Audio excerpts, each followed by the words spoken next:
성경 신약 고린토 신자들에게 보낸 첫째 서간 6장 12절부터 20절. 고린토의 강한 자들은 여자가 몸을 팔거나 남자가 몸을 파는 여자와 관계하는 짓을 배고플 때 밥을 먹거나 목마를 때 물을 마시는 행위와 같다고 생각하고 있었다. 그리고 약한 사람들은 그런 부당한 관계뿐 아니라 남편과 아내 사이에 정상적인 관계까지 할 수 있는 대로 피해야 한다고 여기고 있었다.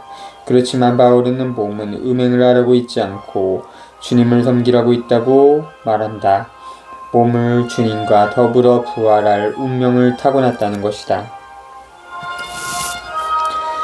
하나님의 계획에서 남자와 여자의 결합은 너무나 진지해서 두 몸, 정서, 감정이 합쳐져 하나가 되는 상태다. 남자와 여자의 결합은 하나님께서 모든 피조물 안에서 이루어 주시는 조화와 친교를 비추어주는 거울이다. 성경은 하나님과 당신 백성 사이의 계약을 남편과 아내의 결합처럼 보고 있다. 공동체는 사회적인 몸이다. 우리는 사회적인 몸인 그 공동체를 통하여 서로 관계를 맺고 우리 자신을 구체적으로 나타낸다. 우리가 정의로운 관계를 맺으면 공동체가 건강할 것이다. 그러나 불의한 관계를 맺으면 공동체가 불의한 사회를 담게 될 것이다. 혼인 문제 7. 이제 여러분이 써보낸 것들에 관하여 말하겠습니다. 남자는 여자와 관계를 맺지 않는 것이 좋다. 하지만 불륜의 위험이 있으니 모든 남자는 아내를 두고 모든 여자는 남편을 두십시오. 남편은 아내에게 의무를 이행하고 마찬가지로 아내는 남편에게 의무를 이행해야 합니다. 아내의 몸은 아내가 아니라 남편의 것이고 마찬가지로 남편의 몸은 남편이 아니라 아내의 것입니다. 서로 상대방의 요구를 물리치지 마십시오. 다만 기도에 전념하려고 얼마 동안 합의한 경우는 예외입니다.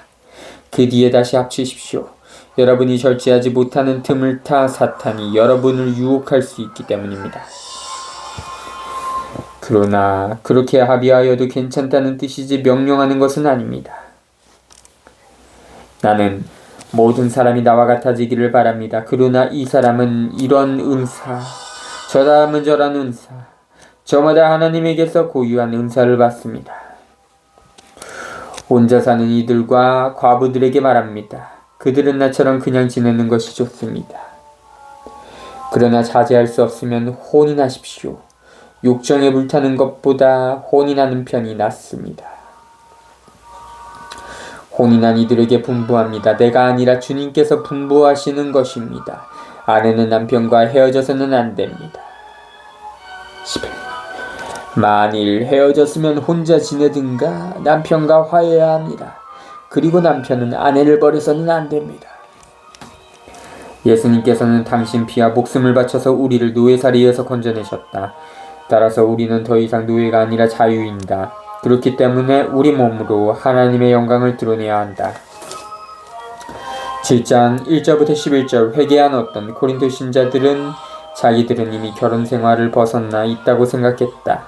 어떤 사람들은 성적 자유를 바랬고 또 다른 사람들은 독신 생활을 복음을 생활하는 유일한 조건으로 봤다. 그런 부풀려진 입장의 앞에서 바울의 방향 제시는 아주 현실적이다. 인간의 필요와 허약함을 알고 있는 바울은 독신 생활과 결혼 생활을 제자리에 놓는다. 바울은 독신 생활을 더 좋아한다. 독신 생활은 선물이자 소명이라고 말한다. 그러나 독신 생활을 한다고 해서 무슨 특별한 공덕을 쌓는 것은 아니다. 결혼 생활 역시 거룩하게 살아가는 뛰어난 자리다. 결혼으로 맺어진 결합은 서로 자기 자신을 선물로 주는 어떤 일로 할 수 없는 결합이다. 이혼에 관해서도 바울은 복음서들과 같은 가르침을 준다. 바울은 결혼하지 않았거나 부부가 떨어져 살거나 홀로 된 사람들에게 권고를 준다. 바울은 그런 사람들이 하나님의 말씀을 전하는 일을 크게 도울 수 있으리라고 말한다. 그리고 남편과 아내는 결혼 생활을 계속해 나아갈 임무를 함께 띠고 있다고 말한다. 그 밖의 사람들에게는 주님이 아니라 내가 말합니다. 어떤 형제에게 신자 아닌 아내가 있는데 그 아내가 계속 남편과 함께 살기를 원하면 그 아내를 버려서는 안 됩니다. 또 어떤 부인에게 신자 아닌 남편이 있는데 그가 계속 아내와 함께 살기를 원하면 그 남편을 버려서는 안 됩니다. 신자 아닌 남편은 아내로 말미암아 거룩해졌고 신자 아닌 아내는 그 남편으로 말미암아 거룩해졌기 때문입니다. 그렇지 않으면 여러분의 자녀도 더러울 터이지만 사실은 그들도 거룩합니다. 그러나 신자 아닌 쪽에서 헤어지겠다면 헤어지십시오. 그러한 경우에는 형제나 자매가 속박을 받지 않습니다. 하나님께서는 여러분을 평화롭게 살라고 부르셨습니다. 16. 아내 된 이여, 그대가 남편을 구원할 수 있을지 혹시 압니까? 그리고 남편 된 이여, 그대가 아내를 구원할 수 있을지 혹시 압니까? 12절부터 16절 바울은 그리스도인 첫 세대들이 고민하던 문제 가운데 하나를 다룬다. 즉 부부가 함께 그리스도교 믿음으로 회개하지 않은 경우에는 어떻게 할 것인가 하는 문제다. 바울은 어떻게 해서든지 결혼의 결합을 지켜내려고 한다. 그리고 그리스도인이 된 쪽이 다른 쪽에 좋은 영향을 주리라고 믿는다. 그러나 함께 사는 일이 도저히 안 될 경우에는 그리스도인이 아닌 쪽이 오직 그쪽만이 헤어지려는 결정을 내릴 수가 있다. 이는 바오로가 결혼에 결합을 없던 일로 할 수 없다는 사실을 그리스도교 믿음과 바로 이어진 것으로서 알아듣고 있음을 보여준다.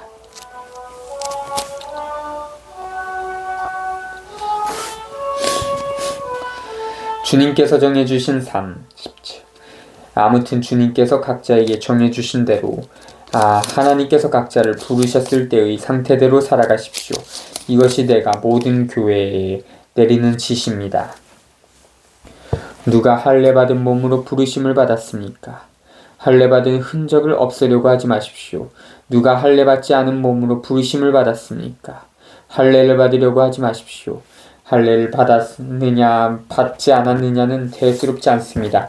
하나님의 계명을 지키는 일만이 중요합니다. 저마다 부르심을 받았을 때의 상태대로 지내십시오. 그대가 부르심을 받았을 때 종이었습니까?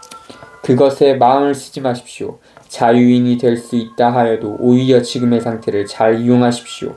주님 안에서 부르심을 받은 종은 이미 주님 안에서 해방된 자유인입니다.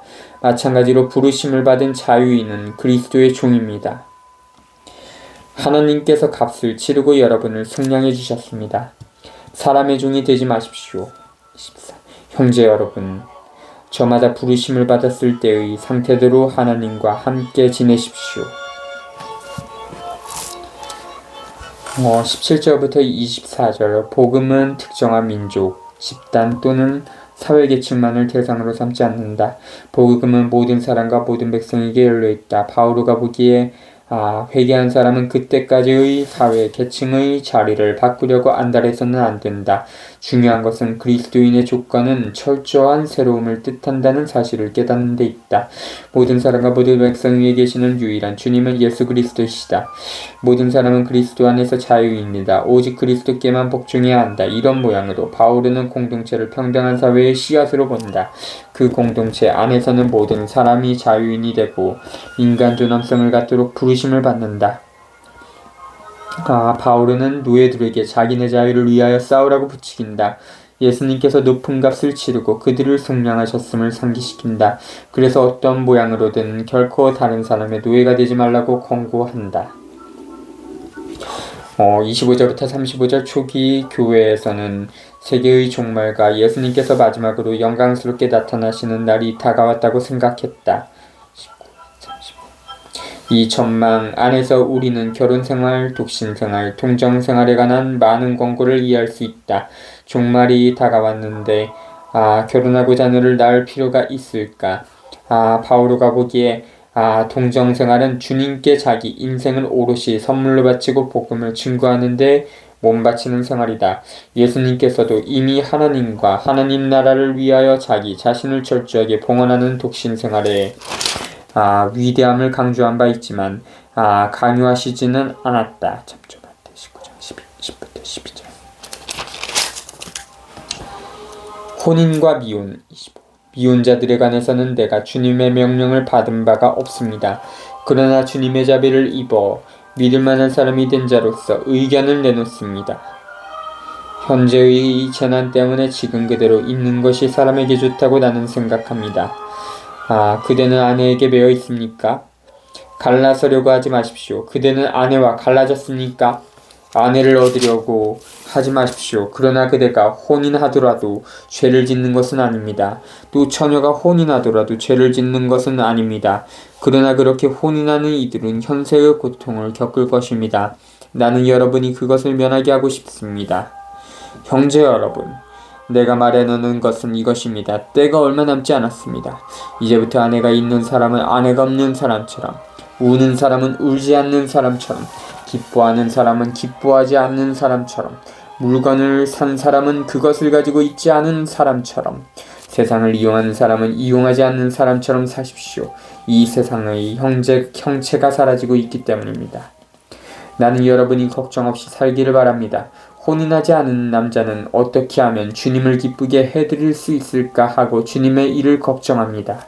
그러나 혼인한 남자는 어떻게 하면 아내를 기쁘게 할 수 있을까 하고 세상 일을 걱정합니다. 그래서 그는 마음이 갈라집니다. 남편이 없는 여자와 처녀는 몸으로나 영으로나 거룩해지려고 주님의 일을 걱정합니다. 그러나 혼인한 여자는 어떻게 하면 남편을 기쁘게 할 수 있을까 하고 세상 일을 걱정합니다. 35. 나는 여러분 자신의 이익을 위하여 이 말을 합니다. 여러분에게 굴레를 씌우려는 것이 아니라 아무런 방해도 받지 않고서 품위 있고 충실하게 주님을 섬기게 하려는 것입니다. 36. 어떤 사람이 자기 약혼녀에게 잘못한다는 생각이 들고 열정까지 넘쳐 혼인해야 한다면 원하는 대로 하십시오. 그가 죄를 짓는 것이 아니니 그 두 사람은 혼인하십시오. 그러나 마음속으로 뜻을 단단히 굳히고 어떠한 강요도 없이 자기의 의지를 제어할 힘이 있어서 약혼녀를 그대로 두겠다고 마음속으로 작정하였다면 그것은 잘하는 일입니다. 38. 이와 같이 자기 약혼녀와 혼인하는 사람도 잘하는 것이지만 혼인하지 않는 사람은 더 잘하는 것입니다. 36절부터 38절. 이 대목은 아마 강한 성적 충동을 느끼면서도 독신 생활을 그리스도인으로서 자기를 실현하는 유일한 방법으로 제시하는 어떤 사람들의 이상의 부담을 느끼는 미혼 남녀의 경우를 다루고 있는 것 같다. 바울은 그런 걱정에 사로잡힌 미혼 남녀에게 스스로 결정할 수 있는 온전한 자유를 준다. 여기에서는 더욱더 좋은 상태가 무엇인지가 아니라 각 사람에게 더 좋은 상태가 무엇인지를 논하고 있다. 그러나 바오로 개인으로서는 독신 생활을 더 좋아하고 있음을 감추지 않는다.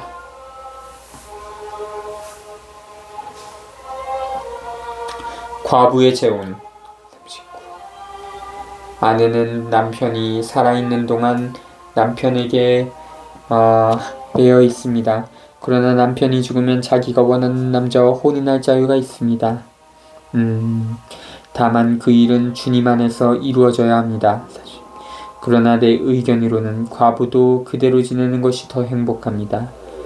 나 역시 하나님의 영을 모시고 있다고 생각합니다.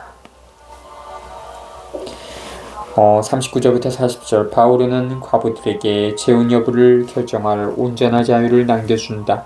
그러나 그리스도인 남자하고만 재혼하라고 말한다. 혼자 지내는 것이 더 행복합니다. 라는 권고에 관해서는 7장 25절부터 35절의 주를 참조할 것. 8장 1절부터 13절. 우상에게 바친 고기는 이방인 신전에서 봉헌된 동물의 고기를 말한다.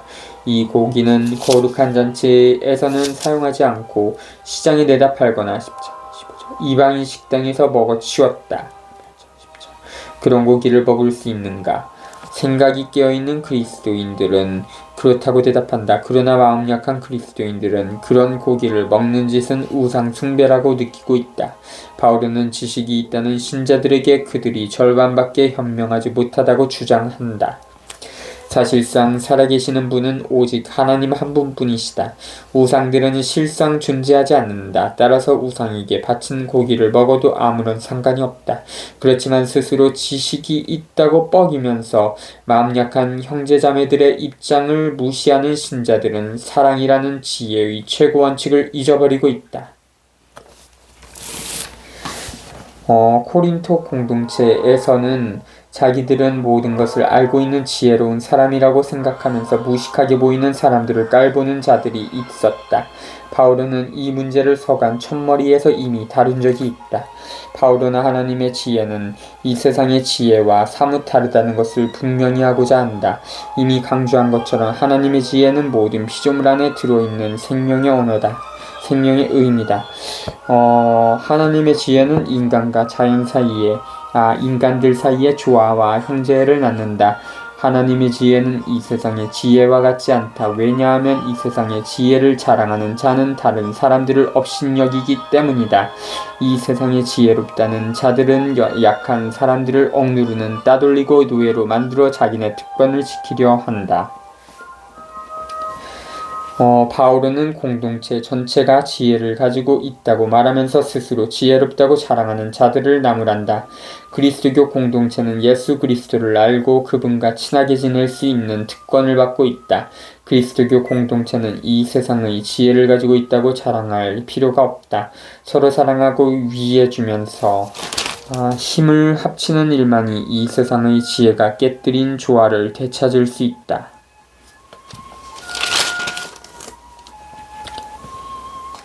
우상에게 바쳤던 제물 8. 우상에게 바쳤던 제물에 관하여 말하겠습니다. 우리 모두 지식이 있다는 것을 우리도 압니다. 그러나 지식은 교만하게 하고 사랑은 성장하게 합니다. 자기가 무엇을 안다고 생각하는 사람은 마땅히 알아야 할 것을 아직 알지 못합니다. 그러나 하나님을 사랑하는 사람은 하나님께서도 그를 알아주십니다. 그런데 우상에게 바쳤던 제물과 관련하여 우리는 세상에 우상이란 없다는 것과 하나님은 한 분밖에 계시지 않는다는 것을 알고 있습니다. 하늘에도 땅에도 이른바 신들이 있다 하지만 과연 신도 많고 주님도 많습니다만 우리에게는 하나님 아버지 한 분이 계실 뿐입니다. 모든 것이 그분에게서 나왔고 우리는 그분을 향하여 나아갑니다. 또 주님은 예수 그리스도 한 분이 계실 뿐입니다. 모든 것이 그분으로 말미암아 있고 우리도 그분으로 말미암아 존재합니다. 그렇지만 누구나 다 지식이 있는 것은 아닙니다. 어떤 이들은 아직까지도 우상에 익숙해져 있기 때문에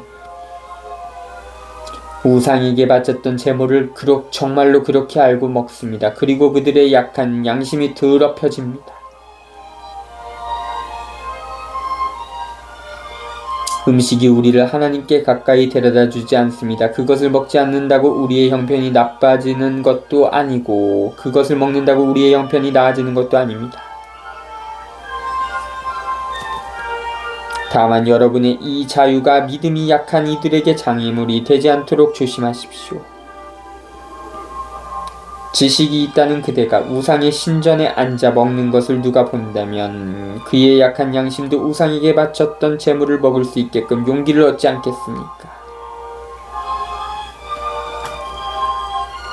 그래서 약한 그 사람은 그대의 지식 때문에 멸망하게 됩니다. 그리스도께서는 그 형제를 위해서도 돌아가셨습니다. 여러분이 이렇게 형제들에게 죄를 짓고 약한 그들의 양심에 상처를 입히는 것은 그리스도께 죄를 짓는 것입니다. 13. 그러므로 음식이 내 형제를 죄짓게 한다면 나는 내 형제를 죄짓게 하지 않도록 차라리 고기를 영영 먹지 않겠습니다. 사도의 본보기 9. 내가 자유인이 아닙니까? 내가 사도가 아닙니까? 내가 우리 주 예수님을 뵙지 못하였다는 말입니까? 여러분이 바로 주님 안에서 이루어진 나의 업적이 아닙니까? 내가 다른 이들에게는 사도가 아니라 할지라도 여러분에게는 분명히 사도입니다. 여러분이야말로 주님 안에서 이루어지는 내 사도직의 징표입니다.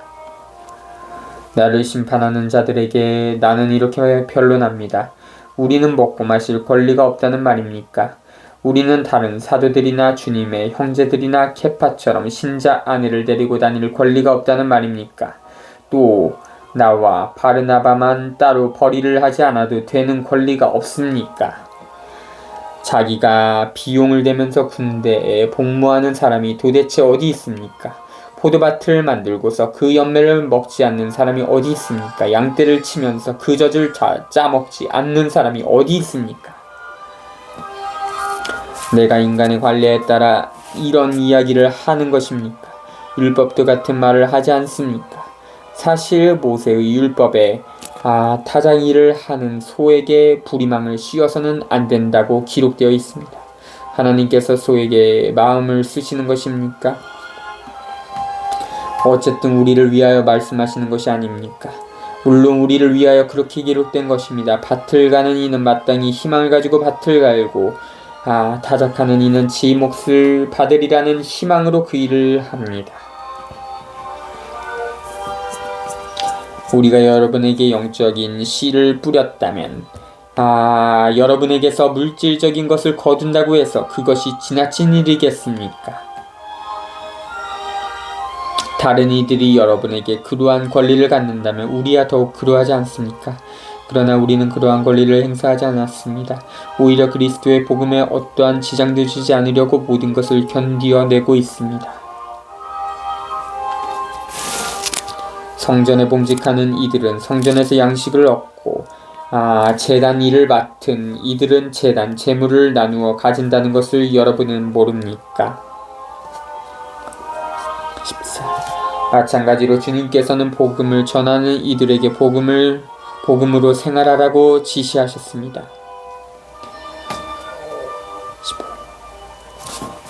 9장 1절부터 14절. 바울은 자기 자신을 많은 지식과 양심과 의식을 가졌다는 사람들의 좋은 본보기로서 제시한다. 선교사는 필요한 음식과 물건을 공동체에서 받을 권리를 가지고 있다. 그러나 바울은 복음화의 걸림돌이 될까 두려워 그 권리를 포기한다. 그리스도인 생활은 늘 공동체 생활이다. 각 사람은 다른 사람들에 대한 책임이 있다. 따라서 사랑이 가장 윗자리를 차지한다는 사실을 증거하기 위해서는 자기 자유와 권리를 포기할 수도 있어야 한다. 사도직 활동을 하는 사람도 그 활동의 대가를 받을 정당한 권리를 가지고 있다. 그러나 사도직 활동의 효과를 위해 그 대가를 받지 않고 다른 일로 생활비를 벌어 쓰는 사람들도 있다. 바울은 자기가 자유로운 사람임을 잘 알고 있다. 그러나 역사 속에서 십자가에 못 박히는 사람들 가운데 한 사람으로서 코린토에 들어가기로 작정한다. 어떤 코린토 그리스도인들은 바오로가 자유로운 사람이 아니라고 말한다. 그들은 바오로가 다른 사도들과 달리 공동체에게서 도움도 받지 못한다고, 베드로나 다른 사도들처럼 나사렛 예수님과 함께 살지도 않았다고, 따라서 사도가 아니라고 빈정된다. 그래서 바오로의 복음화 활동, 특히 그가 공동체들을 세운 일을 못마땅하게 생각한다. 바오로는 예수님을 본받아 모든 사람의 종이 된다. 약한 사람들을 대할 때에는 약한 사람이 된다. 복음을 전하기 위하여 모든 사람에게 자기 자신을 몽땅 바친다. 그러나 강하다고 자랑하는 자들에게는 복음을 전할 수 있는 수단은 자기 이익을 따지지 않고 거저 해주는 봉사라고 분명히 말한다. 15절부터 27절. 바오로는 아무런 권리도 주장하지 않는다. 자기 직무를 돈을 벌고 이름을 날리게 해주는 직업으로 여기지 않고 주님이 자기 개인에게 맡기신 사명으로 여긴다. 바오로는 철저한 자유를 누린다. 그 자유로 그는 모든 사람에게 자기를 바치고 모든 사람과 손잡는다. 우리도 바오로처럼 정확한 인생 목표를 세우고서 달리기 선수와 권투 선수처럼 있는 힘을 다 쏟을 필요가 있다. 바오로는 달리기 선수와 권투 선수를 빗대어 그리스도인들에게 믿음을 위하여 온 힘을 다하여 싸울 것을 당부한다. 이 투쟁은 맹렬한 훈련이 없이는 안 된다. 썩어 없어질 재산을 쌓거나 부질없는 이름을 날리려고 아등바등하지 말고 고달프더라도 믿음을 가지고 사랑과 정의를 실천하여 하늘의 보화를 쌓고 영광을 마련하는데 온몸을 기울이고 바쳐야 한다. 바오로에게 육체는 악한 것이 아니다. 그리스도께 몸 바치는 수단이며 사랑을 실천하는 도구다. 육체는 자기 자신의 이익보다도 다른 사람들의 필요에 더 호응하도록 단련할 필요가 있다. 그러나 나는 그러한 권리를 하나도 행사하지 않았습니다. 또 나에게 그렇게 해달라고 이런 말을 쓴 것도 아닙니다. 그러느니 차라리 죽는 편이 낫습니다. 아무도 나의 자랑거리를 헛되게 하지 못할 것입니다. 사실은 내가 복음을 선포한다고 해서 그것이 나에게 자랑거리가 되지는 않습니다. 나로서는 어찌할 수 없는 의무이기 때문입니다. 내가 복음을 선포하지 않는다면 나는 참으로 불행할 것입니다. 내가 내 자유의사로 이 일을 한다면 나는 삭스를 요구할 권리가 있습니다. 그러나 하는 수 없이 한다면 나에게 직무가 맡겨진 것입니다. 그렇다면 내가 받는 삭스는 무엇입니까? 내가 복음을 선포하면서 그것에 따른 나의 권리를 행사하지 않고 복음을 거저 전하는 것입니다.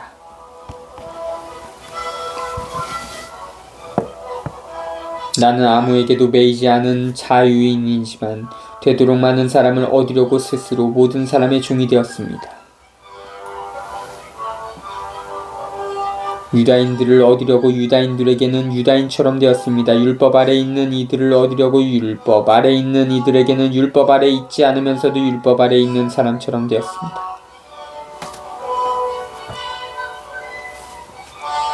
나는 하나님의 율법 밖에 있지 않고 오히려 그리스도의 율법 안에 있으면서도 율법 밖에 있는 이들을 얻으려고 율법 밖에 있는 이들에게는 율법 밖에 있는 사람처럼 되었습니다.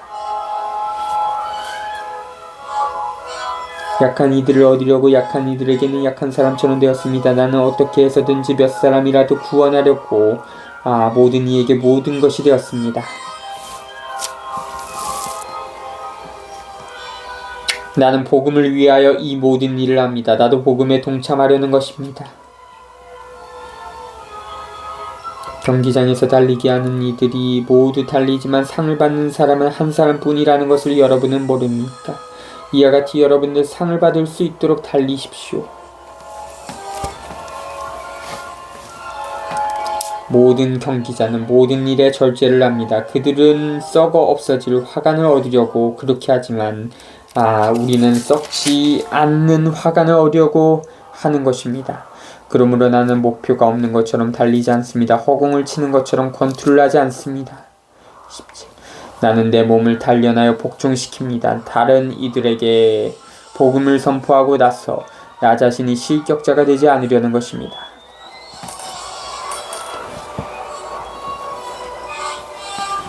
이스라엘의 역사가 주는 교훈 10.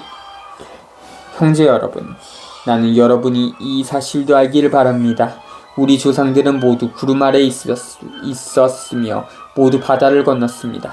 모두 구름과 바다 속에서 세례를 받아 모세와 하나가 되었습니다.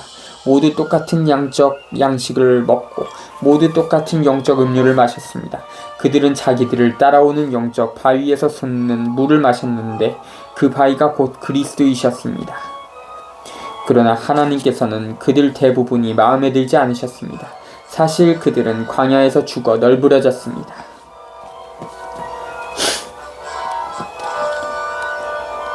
이 일들은 우리를 위한 본보기로 일어났습니다. 그들이 악을 탐냈던 것처럼 우리는 악을 탐내지 말라는 것입니다. 성경의 백성은 앉아서 먹고 마시고 일어나 흥청거리며 놀았다고 기록되어 있듯이 여러분은 그들 가운데 어떤 자들처럼 우상 숭배자가 되지 마십시오. 또 그들 가운데 어떤 자들이 불륜을 저지른 것처럼 우리는 불륜을 저지르지 맙시다. 그들은 하루에 23,000명이 죽어 넘어졌습니다. 그들 가운데 어떤 자들이 주님을 시험한 것처럼 우리는 그리스도를 시험하지 맙시다. 그들은 뱀에 물려 죽었습니다. 그리고 그들 가운데 어떤 자들이 투덜거린 것처럼 여러분은 투덜거리지 마십시오. 그들은 파괴자의 손에 죽었습니다.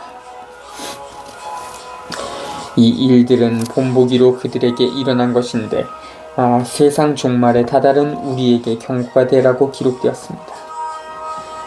그러므로 서 있다고 생각하는 이는 넘어지지 않도록 조심하십시오. 14. 여러분에게 닥친 시련은 인간으로서 이겨내지 못할 시련이 아닙니다. 하나님은 성실하십니다.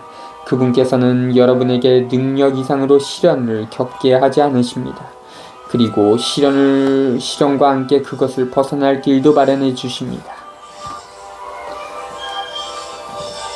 10장 1절부터 13절 바오로는 구약 성경을 다시 해석하면서 구약의 역사가 그 역사의 마지막 단계를 살아가고 있는 그리스도교 공동체를 위한 본보기와 교훈이 된다고 말한다. 유다교 스승들의 전승에 따르자면 모세가 지팡이로 친 바위에서 물이 흘러나와 히브리인들의 목마름을 가시게 해줬다. 여기에서 이 해석은 그리스도께서 이집트 탈출 시대부터 백성을 이끌고 계신다고 말하기 위해 이용되고 있다. 그 시대의 히브리인들이 취한 태도는 그리스도인들이 하나님의 도우심을 신뢰하면서 충실하라는 경고가 된다. 자기 자신만을 믿고 하나님께 의지하지 않는 이 자는 넘어지기 마련이다. 우리는 우리 힘이 아니라 하나님의 힘을 받아야 시련을 이길 수 있다. 바울은 하나님의 백성이 이집트 노예살이에서 벗어난 다음 광야를 헤매던 시절을 상기시킨다. 그 시절은 어려운 시절이었다. 행복하게 살 수 있는 조건이 갖추어져 있지 않아서 뿐 아니라 약속된 땅에서 자유롭게 살 수 있도록 스스로를 조직해야 했기 때문이다. 광야에서 이스라엘 백성은 못된 짓을 저지르고 우상 숭배에 떨어지고 음행을 일삼고 주님을 시험하고 불평을 했다.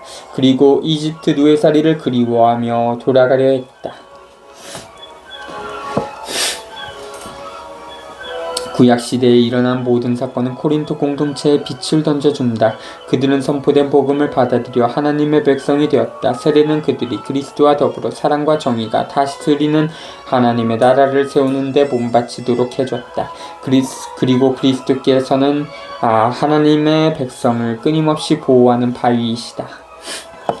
그리스도교 공동체의 불의를 부추기는 우상들로 가득 찬 사회와 함께 만드는 짓은 사람들을 죽이는 이집트로 돌아가려는 짓과 같다. 코린토 공동체는 새로운 사회를 세울 책임을 느낄 필요가 있다. 새로운 사회를 세우는데 가장 든든한 동맹자는 바로 예수 그리스도시다. 공동체는 복음과 세례를 통하여 예수 그리스도와 함께 하나님의 나라를 세우는데 몸바친다. 현재 순간순간은 늘 어렵고 불안하다. 그러나 뒤로 돌아가려 하는 것은 자유로운 생활을 버리고 다시금 노예와 같은 생활, 여러 가지 모양으로 죽임을 당하는 생활을 하려는 것과 같다. 성찬례와 이교제사 14. 그러므로 사랑하는 여러분, 우상 숭배를 멀리하십시오. 나는 여러분을 슬기로운 사람으로 여겨 말합니다. 내가 하는 말을 스스로 판단하십시오. 우리가 축복하는 그 축복의 잔은 그리스도의 피에 동참하는 것이 아닙니까? 우리가 떼는 빵은 그리스도의 몸에 동참하는 것이 아닙니까? 빵이 하나이므로 우리는 여럿일지라도 한 몸입니다. 우리 모두 한 빵을 함께 나누기 때문입니다.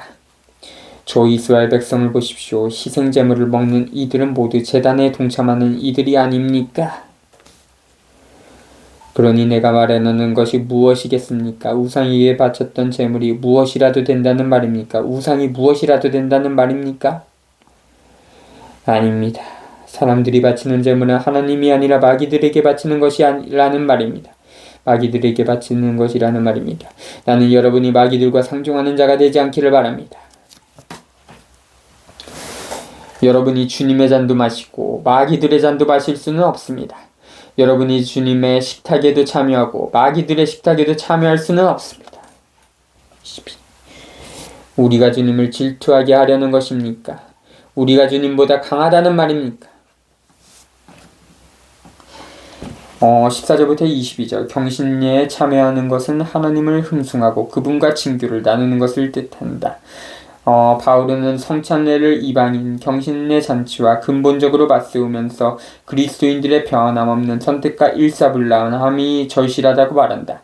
그와 동시에 성찬례 교행이 중심에 자리 잡아야 함을 강조한다. 성찬례는 그리스도의 몸인 교회의 일치를 표현하고 창조한다. 그리스도의 몸을 받아먹고 피를 받아 마시는 사람들은 그리스도 안에서 모두 한 몸을 이루고 있다. 그래서 서로 아끼고 위해주는 것이 당연하다. 서로 미워하고 핥히는 자들은 우상을 숭배하는 자들이나 다름이 없다. 공동체에서는 무엇보다도 친교와 일치를 맨 첫 자리에 두어야 한다. 10장 23절부터 11장 1절 자유에 대한 개인주의적인 해석은 그리스도교적인 것이 아니다. 그리스도 가치의 메인, 그리스도인의 행동할 자유는 개인의 자유보다 더 큰 가치에 매인다. 즉 공동체적인 연대와 모두의 공동체적인 성장과 성숙의 개인적인 자유보다 먼저다. 그런 더 큰 자유와 가치를 이루기 위해서만 개인적인 자유가 필요하다. 다른 사람을 나 몰라라 하고 마음을 닫는 이기적인 자만심은 거짓 자유를 빚어냅니다. 그러나 그리스도인의 자유는 하나님의 자녀로서 그리고 타인의 형제자매로서 살아가는 데 있다. 하나님께 영광을 돌린다는 것은 하나님만이 절대자이심을 인정하는 것을 뜻한다. 타인의 형제자매가 된다는 것은 함께 성장하기 위해 연대하여 살아가는 것을 뜻한다. 바울은 자기 자신을 본받아야 할 본보기로서 제시한다. 자기가 살아있는 복음이라는 의식을 가지고 있다. 즉 예수님께서 살던 대로 자기가 살고 있다는 의식을 가지고 있다.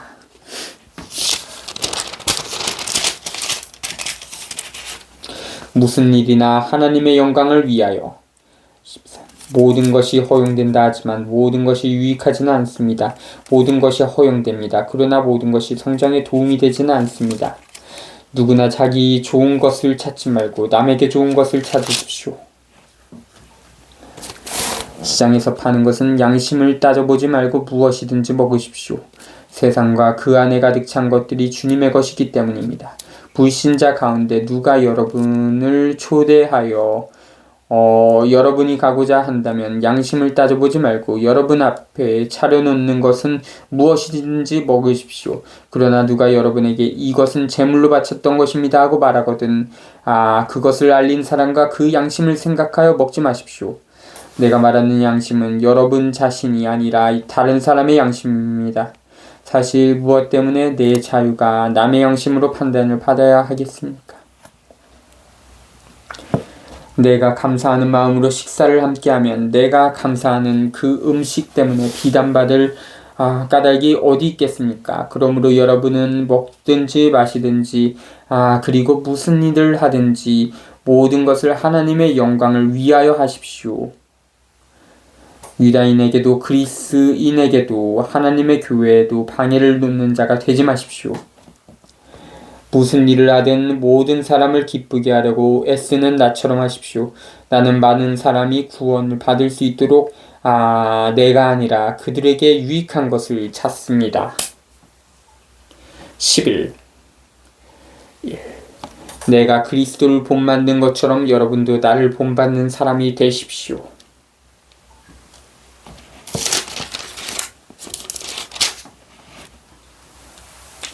사주